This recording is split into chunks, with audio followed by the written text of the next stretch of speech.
Ang tawagan ay pandakake. Siyang hindi pa nakakakita nito, hindi pa familiar ito.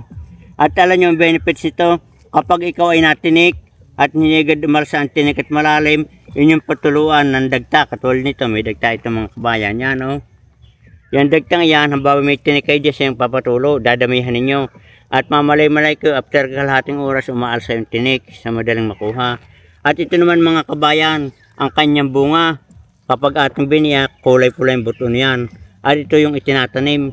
Pag ito itinanim mo, ipunula, napakabilis dumami mga kabayan, lalo pag tag-ulan. Oh, napakaganda ng kanyang buto, parang nakahawig yung buto ng aswete. So yan, hindi pa pamilyar ito, ang pandakake.